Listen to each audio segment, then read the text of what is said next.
Oke, jadi di video kali ini ya, gua bakal bahas perbedaan antara orang kaya itu mengelola uang dan orang miskin yang mengelola uang. Dan gua ngomong di sini itu bukan cuman sebagai orang yang baru ya di dunia keuangan, di dunia investasi, tapi gua udah malang melintang ya. Gua udah lihat banyak berbagai macam industri.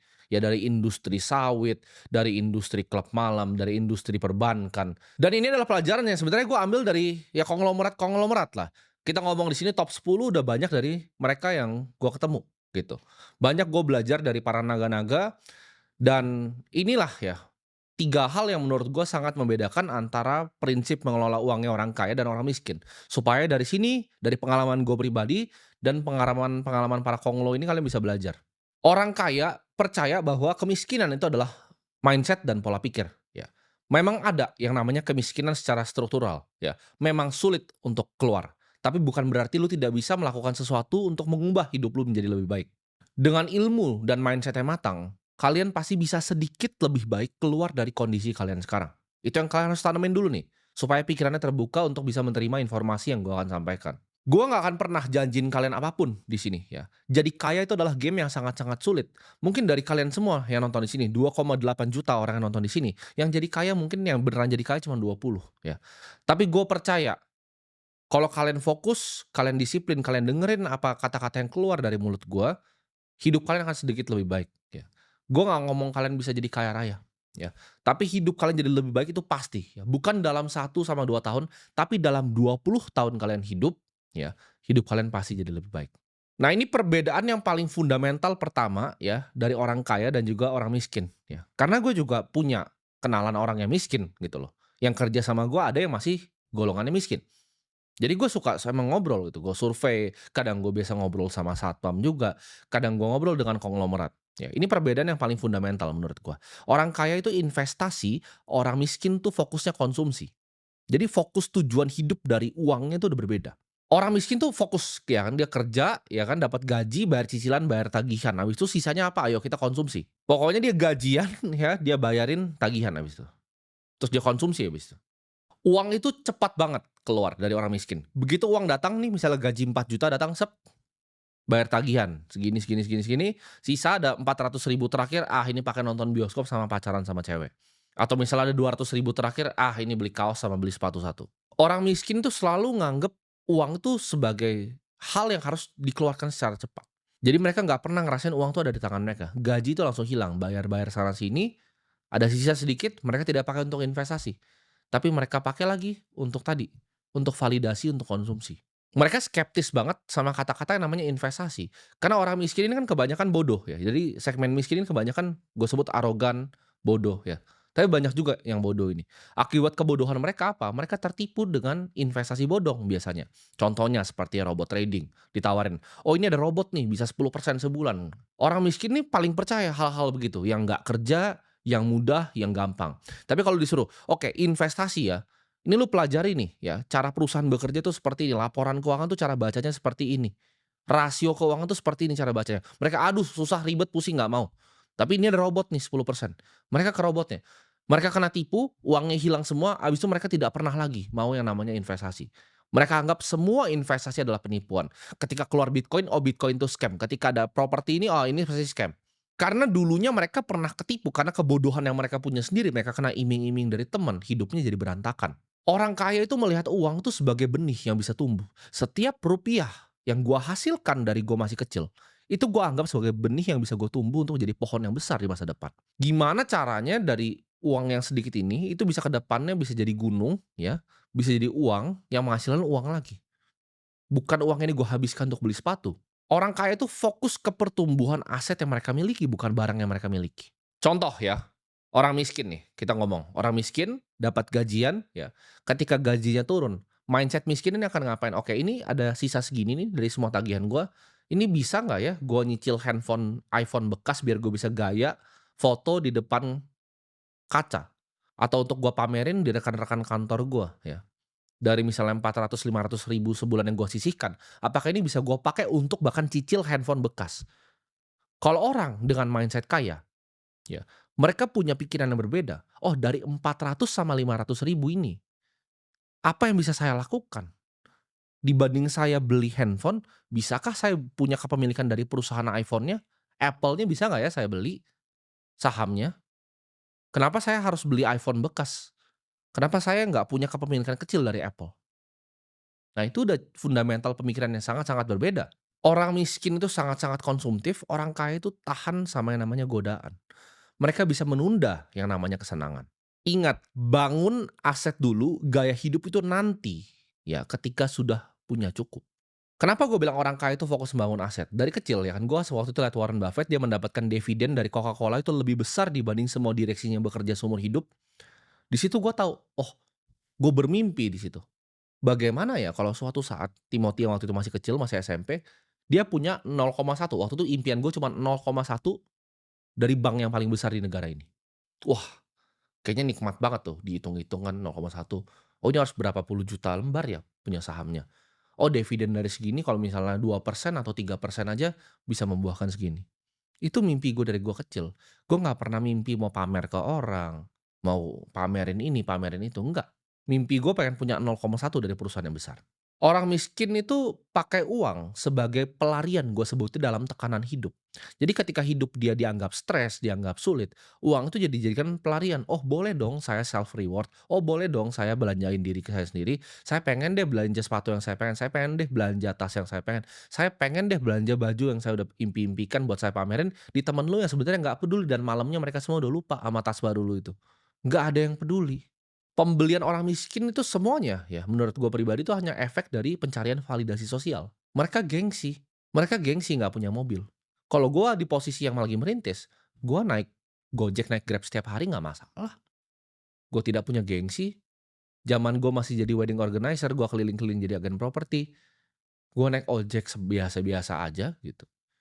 Kalau perlu ke Jakarta, naik Transjakarta nggak masalah. Gengsi di mana? Uang gue ratusan juta waktu itu naik Transjakarta. Ya. Ketika gue punya uang, income gue ngomong, bukan aset, income. Gue punya pendapatan 100 juta rupiah di usia yang sangat muda, spending gue itu mungkin lebih kecil dari kalian yang UMR. Itu bukti seberapa kalian banyak gayanya.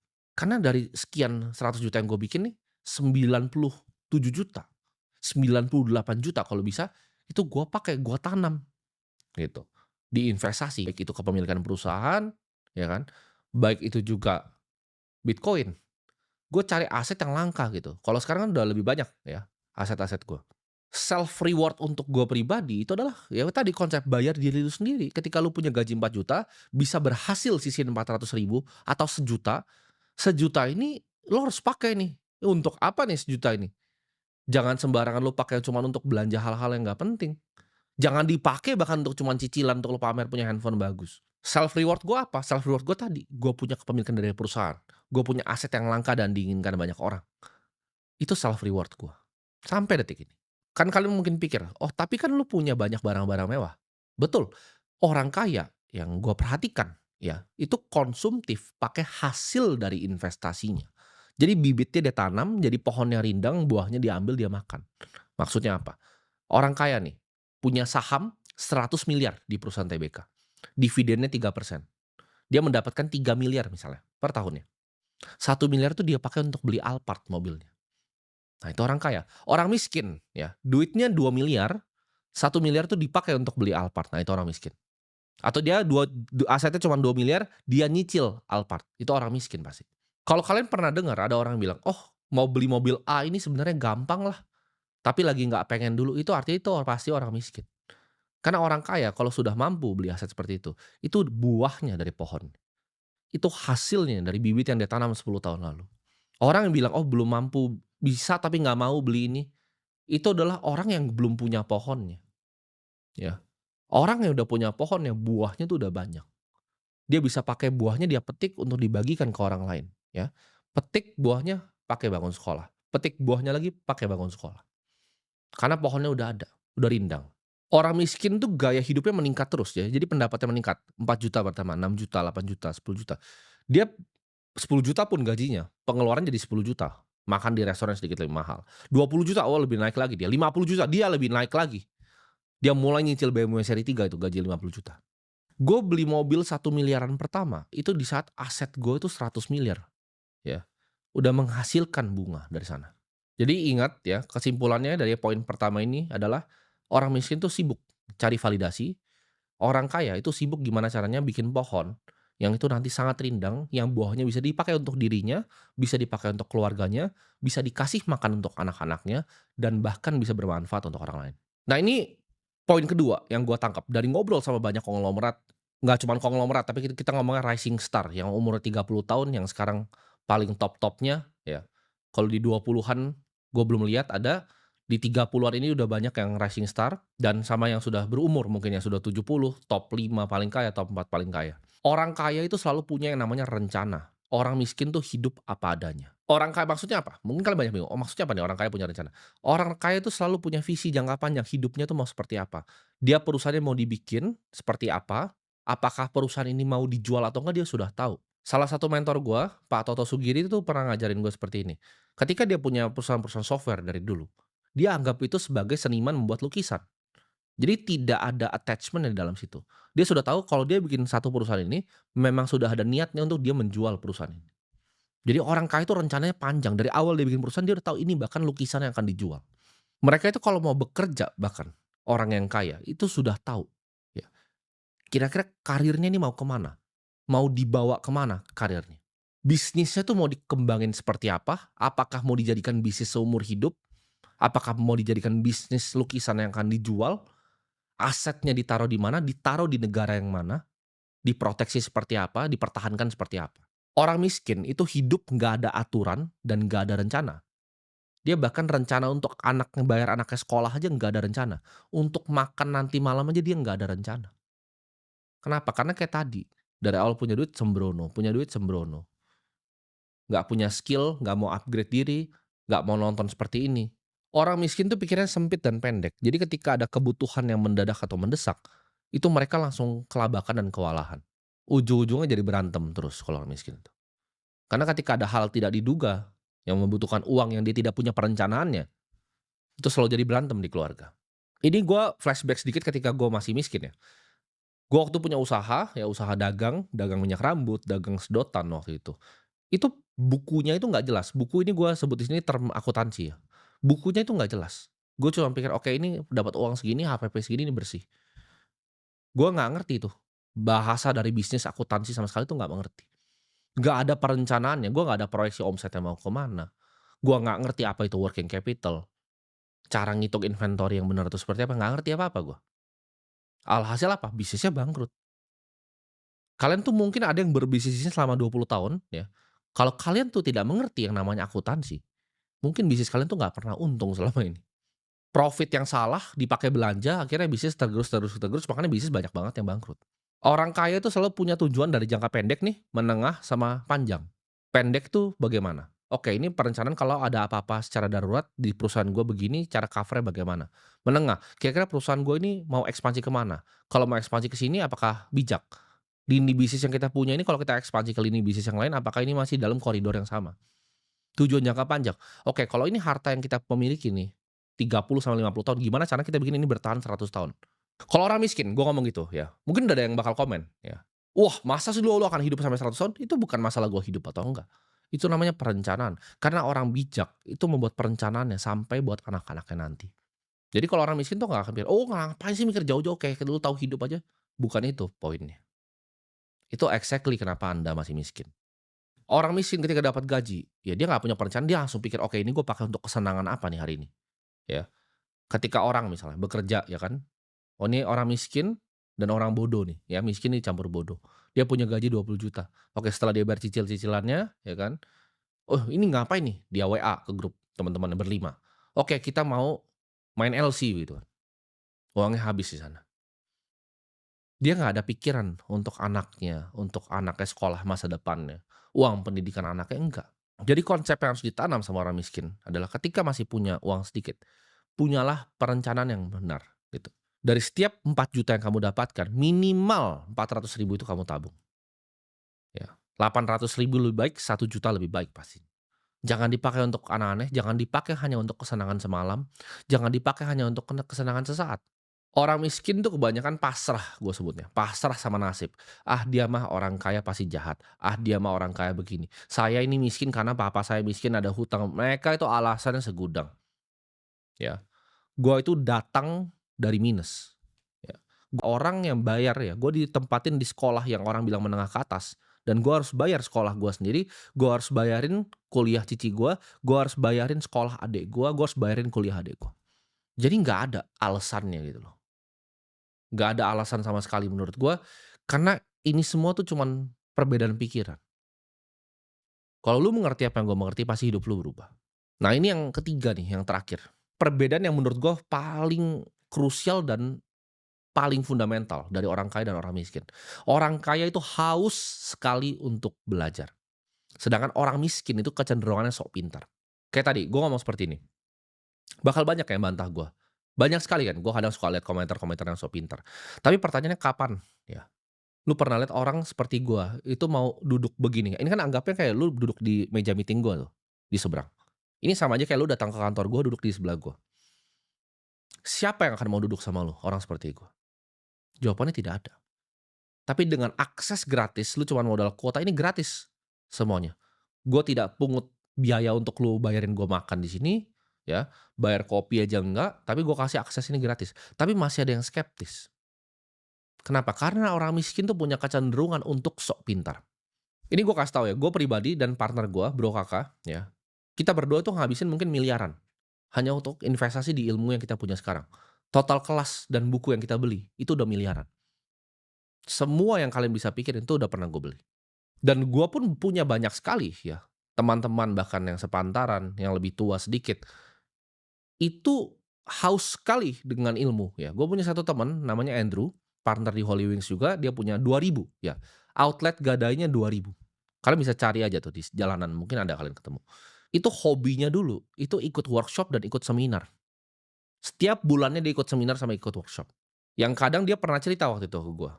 Dia cerita ketika dia waktu pernah nanya, orang malah ketawain dia karena menurut yang di situ pertanyaannya sederhana. Tapi dia nggak apa-apa, dia nggak malu untuk bertanya. Karena dia beneran pengen tahu dan dia haus dengan ilmu. Contoh gue pribadi, kadang gue pernah ya, gue beli kelas online tuh sampai ratusan juta harganya ya, per tahun ya. Ada kelas online ratusan juta per tahun, gue beli. Gue sudah tahu 99% dari materinya. Karena gue juga bukan anak kemarin sore di market finansial. Gue sudah tahu 99% dari materi yang disampaikan. Tapi 1% materi baru, untuk gue bayar 100 juta dari capital gue, sudah worth it untuk gue. Jadi kalian harus paham ini. Bahkan konglomerat-konglomerat, mereka itu pengen belajar sama yang muda-muda. Ya. Bahkan partner-partner gue yang lebih berumur 37, 38, mereka masih mau belajar sama gue, masih mau nanya. Padahal kalau orang lihat di luar, oh mereka banyak pasti lebih tahu dari gue. Tapi mungkin satu atau dua hal yang mereka tahu baru dari gue, itu luar biasa untuk mereka. Orang miskin tuh nggak pernah punya pikiran untuk belajar. Ya. Mereka nganggap mereka itu paling pintar, mereka paling tahu semuanya. Nggak ada yang bisa ngasih tahu mereka apapun. Oke, lu kaya cuman karena hoki, lu kaya cuman karena begini. Gue miskin tuh karena keadaan, karena ini struktural. Orang kaya itu nganggap uang tuh sebagai sesuatu yang bisa dikuasai, bukan cuma sekedar hoki. Ketika gue punya teman, punya brand e-commerce, dia juga sama. Dia beli satu workshop 250 juta kemarin dia cerita gue. Apa yang dia dapatkan? Oh banyak Tim, dapat ini dapat ini dapat ini. Oh gimana ya caranya add value di produknya? Oh gimana ya cara supply chain seperti ini? Mereka itu rela bayar mahal untuk ilmu yang mereka belum kuasai. Contoh, lu punya brand e-commerce, lu omset 100 juta, ada kelas 5 juta, ya, ngajarin gimana cara lu bikin bisnis lebih efisien, lu bayar 5 juta, lalu bulan depan omset lu jadi 200 juta. Itu 2x return-nya. Lu tidak akan ketemu di financial market seperti itu. Ini kita akan contohin ya, gue contohin langsung di financial market. Ada orang A, ya, kita sebut A ini punya uang 500 juta. Dia beli nih, kelas harganya 10 juta. Dari 500 tuh kurang tuh ke 490 ya. Sedangkan ada orang B, sama dia 500 juta. Ini orang miskin nih B nih. Ini punya uang 500 juta, dia nggak mau beli kelas. Dia paling pintar. Ya. Dia investasi, uangnya hilang 250 juta dalam 3 bulan. Ya. Pasti udah ada nih yang nonton di sini yang mengalami hal yang sama. Lu kira lu paling pintar, oh bisa belajar dari YouTube aja, 250 juta uangnya hilang. Sedangkan yang A tadi, uangnya akhirnya jadi 1 miliar karena belajar. Yang satu jadi 1 miliar, yang satu uangnya hilang 250 juta. Cuman nggak mau beli kelas 10 juta dan sok pinter. Kalian bayangin, itu fenomena yang gue lihat di negara ini. Itu yang sangat gue sayangkan. Buffett itu terkenal untuk baca 500 halaman loh sehari, ya.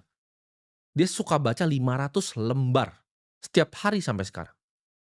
Dan dia selalu bilang investasi terpenting yang bisa dilakukan seorang manusia adalah investasi ilmu. Makanya gue bingung sekali, orang Indonesia itu ketika temannya itu pengen upgrade dirinya, datang ke workshop, temannya itu ikut komunitas, temannya itu beli kelas online, itu dikatain di negara ini. Ah, ini kelas online. Bahkan yang bikin kelasnya pun dikatain di negara ini. Contoh ya, Ray Dalio itu punya Bridgewater, dia juga jualan buku informasi. Bukunya nggak murah, 500.000. Itu tidak pernah gue lihat cacian di luar negeri kayak, oh ini dia jualan buku. Ya, mungkin ada lah kalau di TikTok itu kan komentar-komentar dari orang-orang Pakistan tuh mungkin ada. Tapi kalau di Amerika itu tidak ada. Di Singapura tidak ada seperti itu. Di Korea pun tidak ada, di Swiss itu tidak ada hal-hal seperti itu.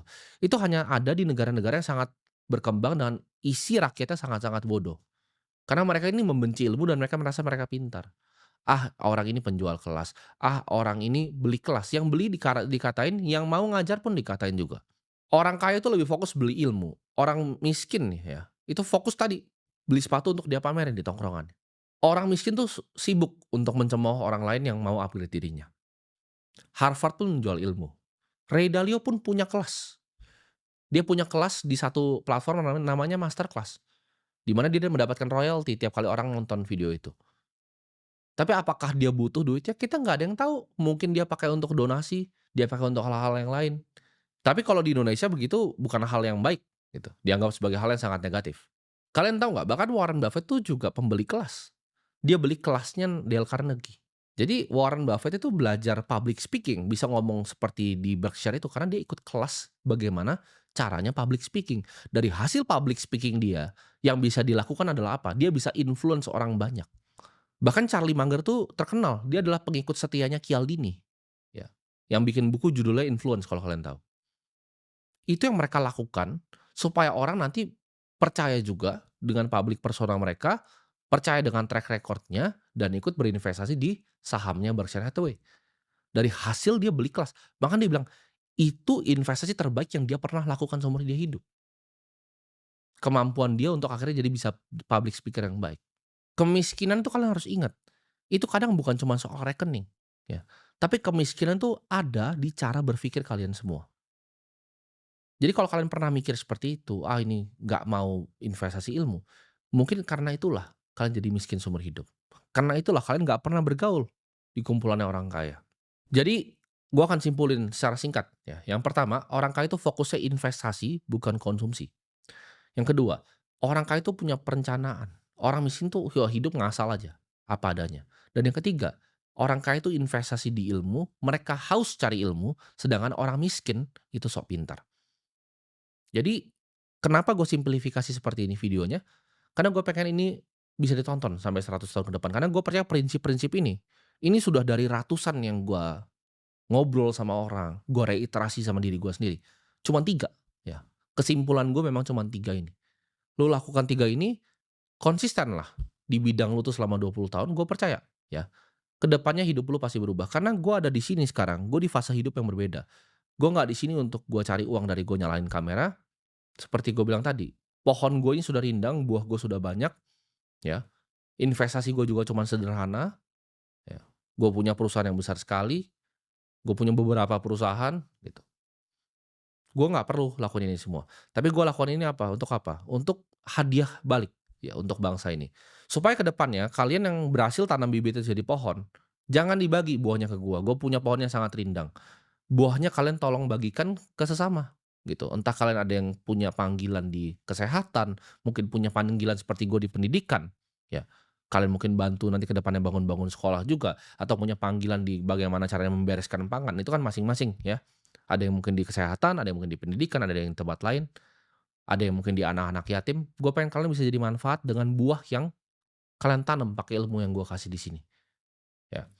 Jadi gue harap video ini bisa bermanfaat dan kalian bisa fokus untuk tanam bibitnya untuk jadi pohon yang rindang di masa yang akan datang.